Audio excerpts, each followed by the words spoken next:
morning students, class 9 civics chapter 3 पढ़ना है हमें।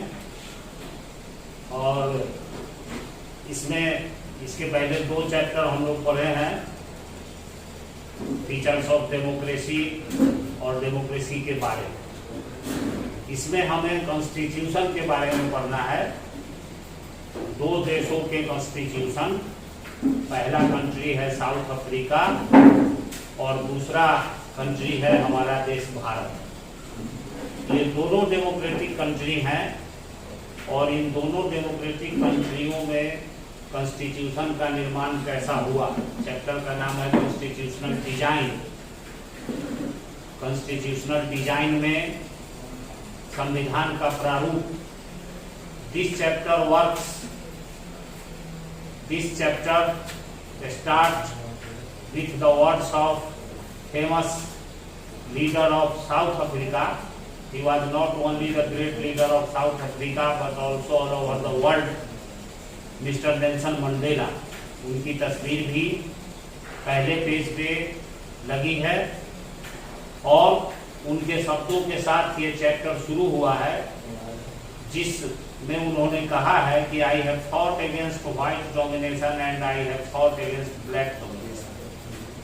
मैं गोरों के वर्चस्व के खिलाफ भी लड़ा हूं और काले लोगों के वर्चस्व के खिलाफ भी लड़ा हूं। यानी अगर किसी देश में रहने वाले 2 कम्युनिटी के लोग अपना वर्चस्व स्थापित करना चाहें तो उसका मैं विरोध करता हूं और मैं एक ऐसे समाज और देश की कल्पना करता हूं जिसमें सभी नागरिक, सभी व्यक्ति एक दूसरे के साथ सद्भाव और एक समान अवसर के साथ रह सके।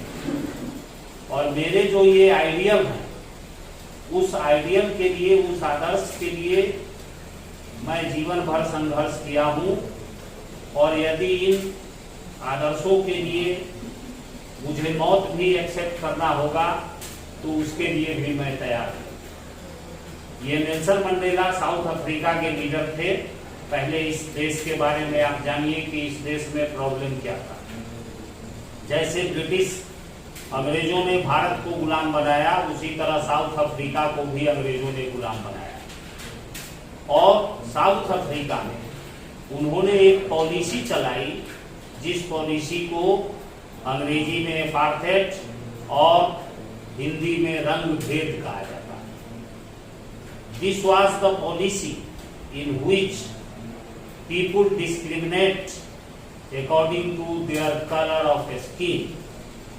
यह एक ऐसी नीति थी जिसमें लोगों के चमड़े के रंग के आधार पर भेदभाव किया जाता था, जिसको हम रंग भेद की नीति के नाम से जानते हैं।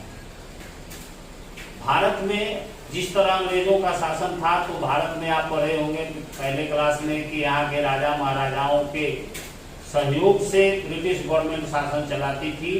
लेकिन साउथ अफ्रीका में स्थिति बिल्कुल इसके विपरीत थी। बहुत बड़ी संख्या में यूरोप से, ब्रिटेन से आकर के गोरे वहां बस गए थे और वह गोरे लोग साउथ अफ्रीका के जो नेटिव पर्सन, जो मूल निवासी थे, जो ब्लैक थे और जिन्हें रेड इंडियन कहा जाता था, कलर्ड, उन लोगों के ऊपर शासन करने लगे। यानी उस देश के जो मूल निवासी थे, ब्लैक पीपुल, काले लोग, और जो अफ्रीकन इंडियन थे जिन्हें कलर्ड पीपुल कहा जाता था, वे दोनों मेजॉरिटी में थे, लेकिन व्हाइट डोमिनेशन उन दोनों के ऊपर भी कायम था।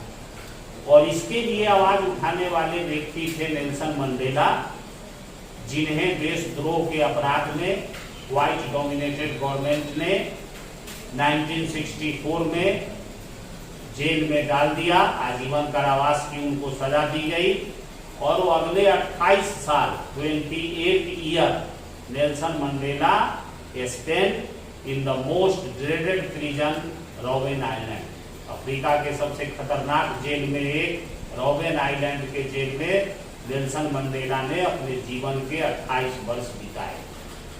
लेकिन जिस तरह महात्मा गांधी नॉन वायलेंस और सत्याग्रह के आधार पर भारत में शासन चला, आंदोलन चला के अंग्रेजों को यहाँ से जाने के लिए बाध्य किया, उसी सिद्धांत के आधार पर नेल्सन मंडेला ने भी साउथ अफ्रीका में व्हाइट डोमिनेशन को खत्म करने के लिए आंदोलन चलाया, संघर्ष चलाया। हालांकि नेल्सन मंडेला जेल में रहे, लेकिन उनके पार्टी, उनके समर्थक ने देश में इस तरह का आंदोलन चलाया कि नेल्सन मंडेला अपार्थाइड के विरुद्ध स्ट्रगल का सिंबल बन गए, प्रतीक बन गए। अब यूरोप में, साउथ अफ्रीका में 3 तरह के लोग थे, जैसे व्हाइट जो लोकल रूलर्स थे, और जो नेटिव पीपुल थे वे ब्लैक इन कलर। लेकिन इन लोगों की संख्या 3/4 ऑफ द पॉपुलेशन, 3/4 थी। They are called blacks. इन 2 ग्रुप के अलावा मिक्स्ड पीपुल भी थे, जिनको कलर्ड कहा जाता था। वे वैसे लोग थे जो भारत से माइग्रेट करके साउथ अफ्रीका पहुंचे थे। और वही हमारे देश के बड़े नेता महात्मा गांधी भी साउथ अफ्रीका में ही जाके रंगभेद के खिलाफ अपना पहला आंदोलन वही उन्होंने शुरू किया था।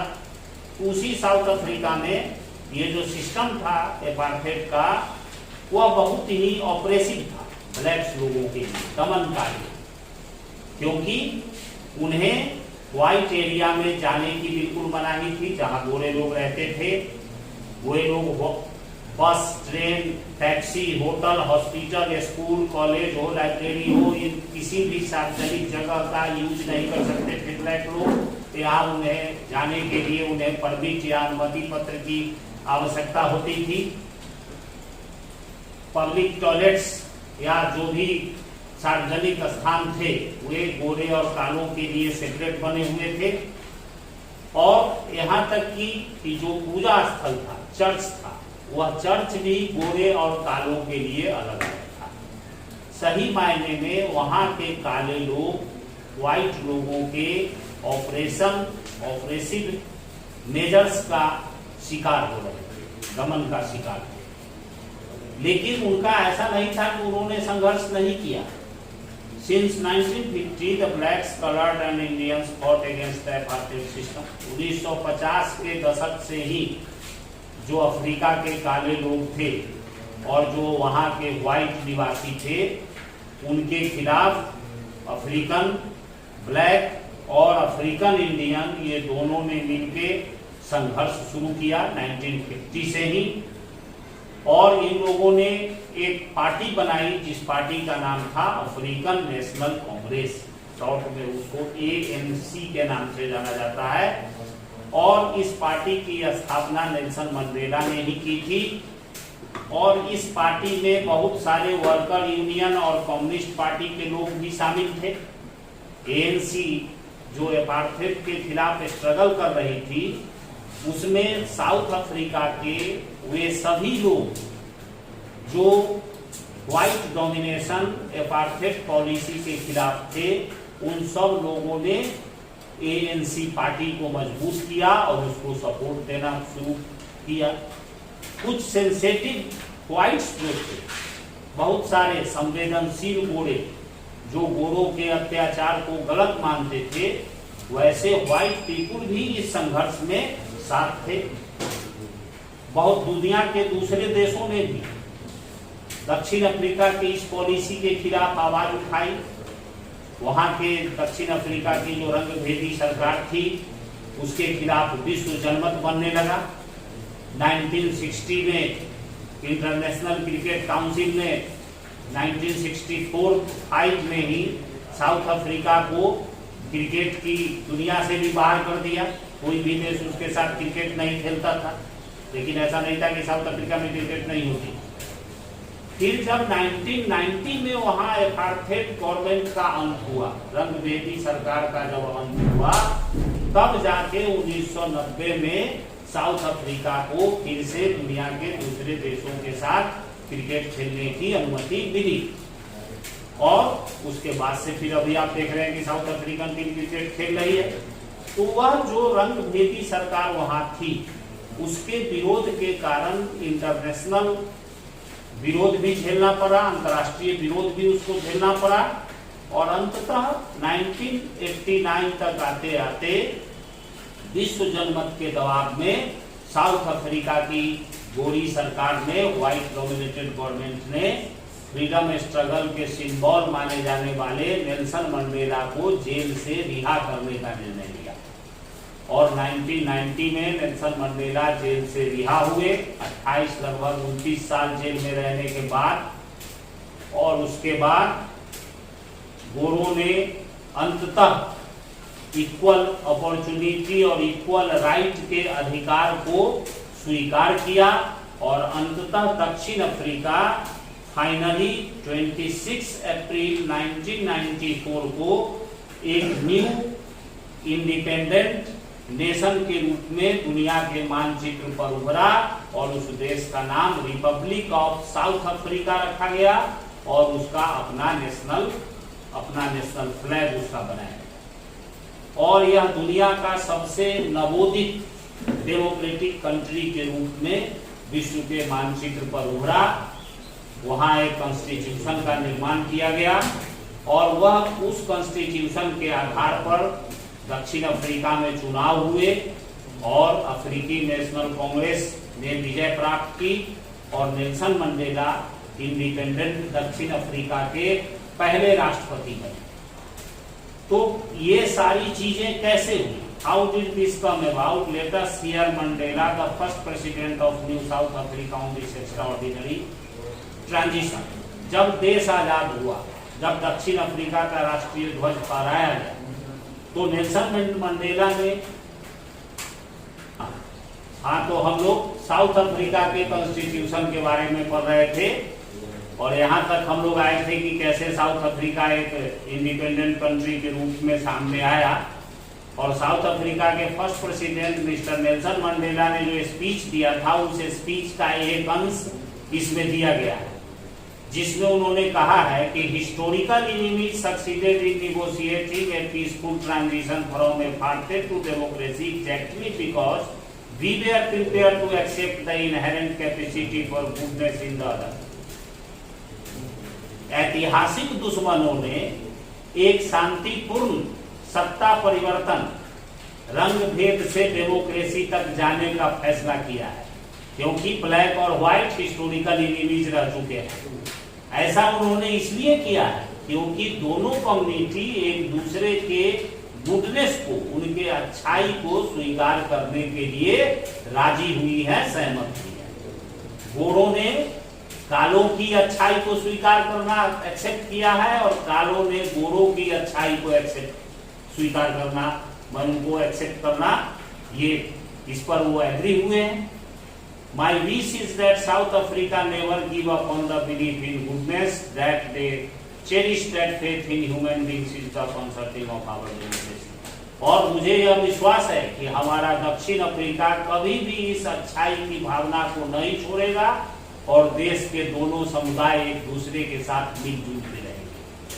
अब प्रॉब्लम ये था, भारत और साउथ अफ्रीका में अंतर था कि भारत में जो शासन करने वाले अंग्रेज थे वो जब देश आजाद हुआ तो यहाँ से चले गए, लेकिन साउथ अफ्रीका की स्थिति अलग थी कि वहां जो शासन करने वाली कम्युनिटी थी वह साउथ अफ्रीका में ही परमानेंट रहती थी। यानी जो शासन किया था वह भी शासन अच्छा शासन नहीं बल्कि दमनकारी, ऑपरेसिव रूल, उनको और जिन पर शासन किया गया था, जिनको दबाया गया था, जिनको डिस्क्रिमिनेट किया गया था, उन दोनों को एक साथ रहना था, कोई किसी को देश छोड़ के जाना नहीं था।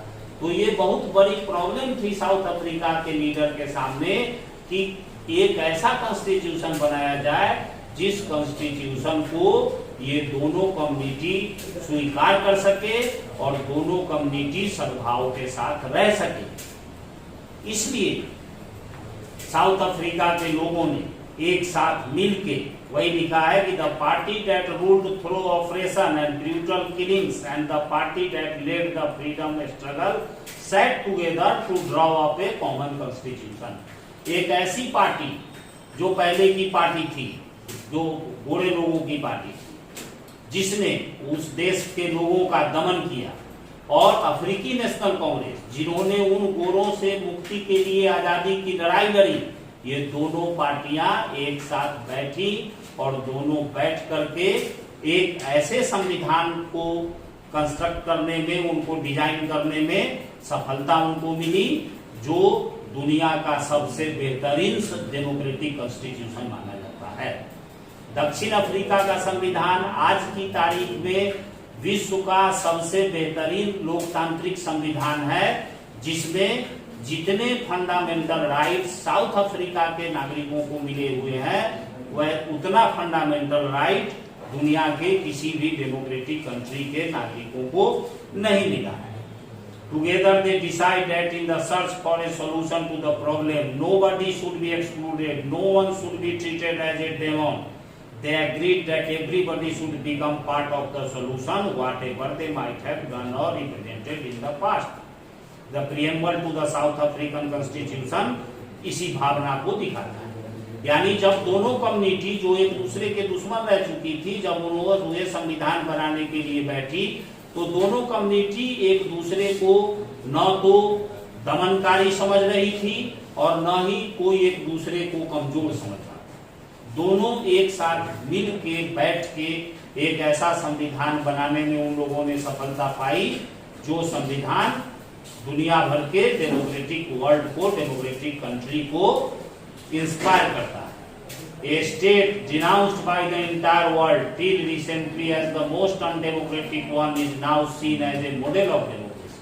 एक ऐसा देश जिसे 1990 के पहले दुनिया का सबसे अलोकतांत्रिक देश माना जाता था, आज वही देश एक दुनिया के डेमोक्रेसी के लिए एक मॉडल कंट्री के रूप में सामने आया है। यह पॉसिबल क्यों हुआ? What made this change possible? Was the determination of the people of South Africa to work together. दक्षिण अफ्रीका के निवासियों का दृढ़ निश्चय यह इस बात को बनाने में, ऐसा संविधान बनाने में सफलता के लिए सबसे महत्वपूर्ण रहा कि उन लोग, वे दोनों कम्युनिटी डिटरमाइंड थी कि हमें अब पुरानी दुश्मनी को भुला के एक देश में एक साथ शांति और सद्भाव के साथ रहना है। और इस कॉन्स्टिट्यूशन के बारे में मंडेला ने जो कहा था वो फिर नीचे उनका स्पीच दिया गया है। The constitution of south Africa speaks of both the past and the future. दक्षिण अफ्रीका का यह कॉन्स्टिट्यूशन अतीत और भविष्य दोनों के बारे में बताता है। On the one hand it is a solemn fact in which we as South African declare to one another that we shall never permit a repetition of our racist, brutal and repressive past. और उन्होंने कहा कि हम दोनों समुदायों ने इस बात को तय किया है कि हम आगे भविष्य में कभी भी अपने उस अंधकारमय और दमनकारी अतीत को दोहराने नहीं देंगे। यानी जो पास्ट में हुआ, जो अतीत में हुआ, वह नेवर रिपीटेड इन फ्यूचर, कभी भी भविष्य में वह फिर से रिपीटेड नहीं होगा। It is also a charter for the transformation of our country into one which is truly shared by all its people, a country which is the fullest sense belongs to all of us, black and white, women and men. और यह संविधान हमारे देश के लोगों के लिए, इस देश में रहने वाले, चाहे व्हाइट हो, ब्लैक हो, अफ्रीकन इंडियन हो या पुरुष हो, महिला हो, सबको एक समान भागीदारी शासन में, सत्ता में और सुविधा में ये प्रस्तुत करता है। यह साउथ अफ्रीका का एक ऐसा कॉन्स्टिट्यूशन हमने तैयार किया। तो ये साउथ अफ्रीका के संविधान के बारे में आपने जाना कि क्या साउथ अफ्रीका का इतिहास था और कैसे वहां के नेताओं ने एक कॉन्स्टिट्यूशन को बनाया।